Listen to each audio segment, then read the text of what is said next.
ನಮಸ್ಕಾರ ವೀಕ್ಷಕರೇ, 18 ಟಿವಿಗೆ ಸ್ವಾಗತ. ನಾನು ಪವನ್ ದೇಶಪಾಂಡೆ. ರೈಲು ಮಾರ್ಗಕ್ಕಾಗಿ ಒತ್ತಾಯಿಸಿ ಡಿಸೆಂಬರ್ 16ರಂದು ಬೃಹತ್ ಪ್ರತಿಭಟನೆ. ಬೆಳಗಾವಿ ಜಿಲ್ಲೆ ಸವದತ್ತಿಯ ಕಲ್ಮಠದಲ್ಲಿ ರೈಲ್ವೆ ಹೋರಾಟ ಸಮಿತಿಯಿಂದ ಪೂರ್ವಭಾವಿ ಸಭೆ ಜರುಗಿತು. ಈ ಒಂದು ಸಭೆಯಲ್ಲಿ ಕರ್ನಾಟಕ ರಾಜ್ಯ ರೈಲ್ವೆ ಅಭಿವೃದ್ಧಿ ಸಮಿತಿ ಅಧ್ಯಕ್ಷ ಕುತುಬುದ್ದೀನ್ ಖಾಜಿರವರು ಕಲ್ಮಠದಲ್ಲಿ ನಡೆದ ಸಭೆಯನ್ನು ಉದ್ದೇಶಿಸಿ ಮಾತನಾಡಿ, ಕಳೆದ 30 ವರ್ಷಗಳಿಂದ ಬಾಗಲಕೋಟದಿಂದ ಕುರ್ಚಿಯವರೆಗೆ ರೈಲು ಮಾರ್ಗ ಆಗಬೇಕೆಂದು ನಿರಂತರ ಹೋರಾಟ ಮಾಡಿದ್ದರ ಪರವಾಗಿ ಬಾಗಲಕೋಟೆ ಜಿಲ್ಲೆಯ ಜನತೆಯ ಬೆಂಬಲದಿಂದ ಬಾಗಲಕೋಟದಿಂದ ಕುರ್ಚಿಯವರೆಗೆ ರೈಲು ಮಾರ್ಗ ಆಗಬೇಕು ಎಂಬುದು ನಿರಂತರ ಹೋರಾಟ ಮಾಡಿದ್ದರ ಪರವಾಗಿ ಕೊನೆಗೆ ಸರ್ಕಾರವು ನಮ್ಮ ಧ್ವನಿಯನ್ನ ಕೇಳಿ 816 ಕೋಟಿ ರೂಪಾಯಿ ಮಂಜೂರು ಮಾಡಿ ಬಾಗಲಕೋಟದಿಂದ ಲೋಕಾಪುರದವರೆಗೆ ಈಗ ಸದ್ಯ ಆಗಿದೆ. ಅಲ್ಲಿಂದ ಕುರ್ಚಿಯವರೆಗೆ ಕೆಲಸ ಪ್ರಾರಂಭವಾಗಿದೆ. ಲೋಕಾಪುರದಿಂದ ಧಾರವಾಡವರೆಗೆ ರೈಲ್ವೆ ಮಾರ್ಗ ಮಾಡಿಕೊಳ್ಬೇಕೆಂದ್ರೆ ನಾವೆಲ್ಲರೂ ಪಕ್ಷಾತೀತವಾಗಿ ಸೇರಿಕೊಂಡು ಮಾರ್ಗ ಹೋಗುವ ಪ್ರತಿಯೊಂದು ಗ್ರಾಮೀಣ ಪ್ರದೇಶದಲ್ಲಿ ಹೋಗಿ ಜನಜಾಗೃತಿಯನ್ನ ಮಾಡಿ ನಮ್ಮ ಹೋರಾಟದ ರೂಪುರೇಷೆಗಳನ್ನ ಮೇಲಿಂದ ಮೇಲೆ ಬದಲಾಯಿಸುತ್ತಾ ಜನಪ್ರತಿನಿಧಿಗಳ ಮೇಲೆ ಹೆಚ್ಚು ಭರವಸೆಯನ್ನ ಇಡದೆ ಹೆಚ್ಚಿನ ಜನ ಬೆಂಬಲವನ್ನ ಪಡೆದು ಸಂಘಟನೆಯ ಮೂಲಕ ನಿರಂತರ ಹೋರಾಟ ನಡೆಸಿದರೆ ಮಾತ್ರ ಲೋಕಾಪುರದಿಂದ ರಾಮದುರ್ಗ ಸವದತ್ತಿ ಮಾರ್ಗವಾಗಿ ಧಾರವಾಡಕ್ಕೆ ರೈಲು ಬರುವುದು ಖಚಿತ ಮತ್ತು ಯಲ್ಲಮ್ಮ ದೇವಸ್ಥಾನದಿಂದ ಎಪಿಎಂಸಿವರೆಗೆ ಅರವತ್ತನೇ ಮೆರವಣಿಗೆ ಮಾಡಲಾಗುವುದು ಎಂದು ಹೇಳಿದರು. ಸಭೆಯಲ್ಲಿ ಭಾಗಿಯಾಗಿರುವ ಜನರಿಗೆ ಪ್ರೋತ್ಸಾಹ ಕೊಟ್ಟು ಮಾತನಾಡಿದರು. ಉತ್ತರ ಕರ್ನಾಟಕದ ಅಭಿವೃದ್ಧಿಗೆ ರೈಲ್ವೆ ಯೋಜನೆಗಳು ಜಾರಿಗೆ ತರಬೇಕೆಂದು ಈಗಾಗಲೇ 2009ರಿಂದ ಸವದತ್ತಿ ತಾಲೂಕಿನ ಜನತೆ ಒತ್ತಾಯಿಸುತ್ತಾ ಬಂದಿದ್ದಾರೆ. ಆದರೆ ಕೇಂದ್ರ ಹಾಗೂ ರಾಜ್ಯ ಸರ್ಕಾರಗಳು ಯಾವುದೇ ಪ್ರತಿಕ್ರಿಯೆ ನೀಡಿಲ್ಲ. 2019ರಲ್ಲಿ ಅಂದಾಜು ಪತ್ರಿಕೆಯನ್ನ ಮಾಡಿ ನಂತರದ ಅವಧಿಯಲ್ಲಿ ಅದನ್ನ ತಿರಸ್ಕಾರ ಮಾಡಿದೆ. ಆದ್ದರಿಂದ ನಾವೆಲ್ಲರೂ ತಿರಸ್ಕಾರ ಮಾಡಿದ್ದನ್ನ ಖಂಡಿಸಿ ಬಲಿಷ್ಠ ಸಂಘಟನೆ ಕಟ್ಟಿಕೊಂಡು ಹಿಂದೆ ನಡೆದ ಹೋರಾಟವನ್ನ ಮುಂದುವರಿಸಿದರೆ ಗೆಲುವು ಖಚಿತ. ಆದ್ದರಿಂದ ಬರುವ ಡಿಸೆಂಬರ್ 16ರಂದು ಬೃಹತ್ ಪ್ರತಿಭಟನೆ ಮಾಡಿ ನೈಋತ್ಯ ರೈಲ್ವೆ ಇಲಾಖೆಯ ಪ್ರಧಾನ ವ್ಯವಸ್ಥಾಪಕರಿಗೆ ತಹಶೀಲ್ದಾರ್ ಮೂಲಕ ಮನವಿ ನೀಡಿ ಆ ಮೂಲಕ ನಮ್ಮ ಹೋರಾಟವನ್ನ ಪ್ರಾರಂಭಿಸೋಣ ಎಂದು ಕಲ್ಮಠದಲ್ಲಿ ನಡೆದ ಸಭೆಯಲ್ಲಿ ಉದ್ದೇಶಿಸಿ ಪ್ರಾಸ್ತಾವಿಕವಾಗಿ ಮಾತನಾಡಿದರು. ಈ ಸಭೆಯಲ್ಲಿ ರೈಲ್ವೆ ಹೋರಾಟ ಸಮಿತಿಗೆ ಬೆಂಬಲ ಸೂಚಿಸಿ ಮತ್ತಿತರರು ಮಾತನಾಡಿ, ಈ ಒಂದು ರೈಲ್ವೆ ಹೋರಾಟಕ್ಕೆ ನಮ್ಮೆಲ್ಲರ ತನುಮನಧನದಿಂದ ಸಂಪೂರ್ಣ ಬೆಂಬಲ ಇದೆ ಎಂದು ಎಲ್ಲರೂ ಸ್ವ ಇಚ್ಛೆಯಿಂದ ಹೇಳಿದರು. ಈ ಸಂದರ್ಭದಲ್ಲಿ ಪರಮ ಪೂಜ್ಯ ಶ್ರೀ ಮರಿಪ್ರ ಮಲ್ಲಿಕಾರ್ಜುನ ಮಹಾಸ್ವಾಮಿಗಳು ಮುನಿಮಠ, ಆರ್.ವಿ. ಶಂಕರಗೌಡರು ವಕೀಲರು, ಎಂಎನ್ ಮುತ್ತಿನ ವಕೀಲರು, ಅಧ್ಯಕ್ಷರು ಬಾರ್ ಅಸೋಸಿಯೇಷನ್, ಮಲ್ಲಿಕಾರ್ಜುನ್ ಕಲಾದ್ಗಿ, ಗಣೇಶ ಗುರ್ಲುಸೂರ್, ಫಕ್ರು ಸಾಬ್ ನದಾಫ್, ಗೈಬುಜೇನಿ ಖಾನ್ ಮತ್ತು ಸಂಘ ಸಂಸ್ಥೆಯ ಸಂಘಟನೆಯ ಪದಾಧಿಕಾರಿಗಳು ಇನ್ನಿತರರು ಉಪಸ್ಥಿತರಿದ್ದರು. ಗಟ್ಟಿ ಮಾಡ್ಕೋಬೇಕಂದ್ರೆ ಏನ್ ಮಾಡಬೇಕು? ಆ ವಿಶ್ವಾಸವನ್ನ ನಾವು ಗಟ್ಟಿ, ನಮ್ಮ ಗಾಡಿ ಬರತ್ತೈತಪ್ಪ ಇವತ್ತಿನ ನಾಳೆ, ಅದನ್ನ ಗಟ್ಟಿ ಮಾಡ್ಕೋಬೇಕು ನಾವು ಮೊದಲು. ಆ ನಿಟ್ಟಿನೊಳಗ ರಾಮದುರ್ಗದ ಮಹಾಜನತೆ ನನ್ನನ್ನು ಕರೆಸಿ ಹೋರಾಟದ ರೂಪುರೇಷೆಗಳ ಬಗ್ಗೆ ಸುಮಾರು 4 ಮೀಟಿಂಗ್ ಕರೆದರು.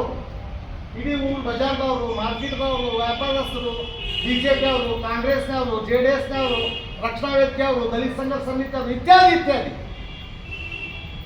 ನಗರದ ಸರ್ವ ಪಕ್ಷ, ಸರ್ವ ಸಮಾಜ, ಸರ್ವ ವ್ಯಾಪಾರಸ್ಥರ ಒಂದು ಸಂಘಟನೆಗಳನ್ನು ಕರೆಸಿ 4 ಸಲ ನನ್ನ ಜೊತೆ ಚರ್ಚೆ ಮಾಡಿ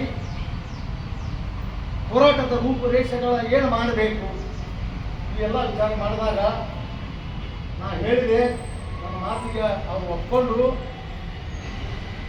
ಅದರಂತೆ 12ನೇ ತಾರೀಕು ಕಳೆದ ನವೆಂಬರ್ನೊಳಗ ಬೃಹತ್ ಪ್ರಮಾಣದ ಪೂರಾ ರಾಮದುರ್ಗ ನಗರವನ್ನು ಬಂದ್ ಮಾಡಿ ಸುಮಾರು 10ರಿಂದ 12,000 ಜನಸಂಖ್ಯೆ ಸೇರಿ ನಗರದ ಪ್ರಮುಖ ಬೀದಿಗಳಲ್ಲಿ ಸಂಚರಿಸಿ ಮೆರವಣಿಗೆ ಮಾಡಿ ಬಾಜಾ ತಾಶಗಳನ್ನು ಮಾಡಿ ಮಿನಿ ವಿಧಾನಸೌಧದ ಒಂದು ದೊಡ್ಡ ಟೆಂಟರ್ ಹಾಕಿ ಒಂದು 20 ಮಠಾಧೀಶರನ್ನು ಕರೆಸಿ ಎಲ್ಲ ಪಕ್ಷದ ರಾಜಕಾರಣಿಗಳನ್ನು ಹಾಲಿ ಮತ್ತು ಮಾಜಿ ಎಲ್ಲರನ್ನು ಕರೆಸಿ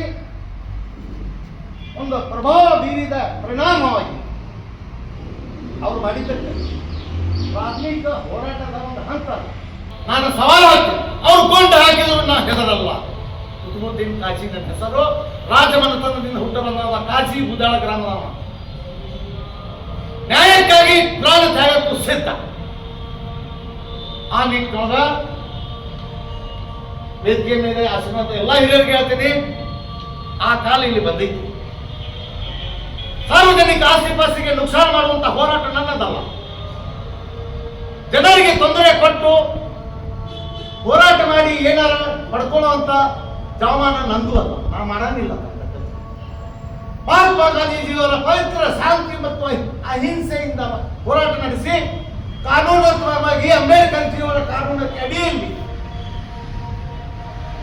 ಅಫೆನ್ಸ್ ಆಗಬಾರದು, ಹೋರಾಟ ಮಾಡ್ತೀನಿ, ಮಾಡ್ಕೊಂಡು ಬಂದೀನಿ.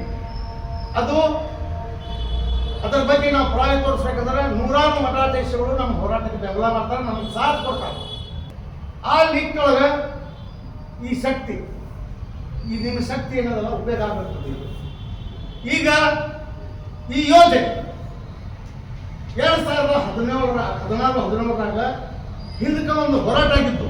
ಹೋರಾಟದಾಗ ನಿಮ್ಮ ಕ್ಷೇತ್ರದ ಜನ ನಿಮಗೆ ತಿರಸ್ಕಾರ ಮಾಡಿದಾಗ ಉತ್ತರ ಕರ್ನಾಟಕದ ಬದಾಮಿ ಕ್ಷೇತ್ರದಿಂದ ಬನಶಂಕರಿ ದೇವಿ ಆಶೀರ್ವಾದದಿಂದ ನೀವು ಆಯ್ಕೆಯಾಗಿ ವಿರೋಧ ಪಕ್ಷದ ನಾಯಕನಾಗಿ ಇವತ್ತು ರಾಜ್ಯದ ಮುಖ್ಯಮಂತ್ರಿ ಆಗಿದ್ದು ಬಹಳ ಸಂತೋಷ.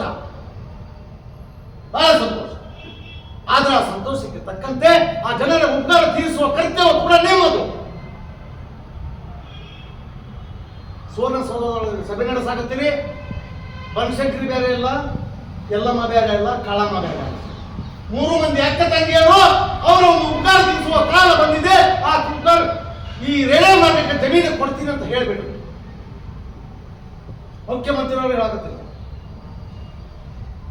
ನೀವು ಅದಕ್ಕೆ ಅಗತ್ಯ ಇರುವಂತಹ ಭೂಮಿ ಸರ್ಕಾರದಿಂದ ಕೊಡ್ತೀನಿ ಅಂತ ಹೇಳಿ ಕೇಂದ್ರ ಸರ್ಕಾರಕ್ಕೆ ಪತ್ರವನ್ನು ಬರೆದು ಬಿಟ್ರೆ ನಿಮ್ ಕಡೆ ದುಡ್ಡು ಅದಾವ ಇಲ್ಲ ನಾ ಕೇಳಕ್ ಹೋಗಂಗಿಲ್ಲ. ನೀವು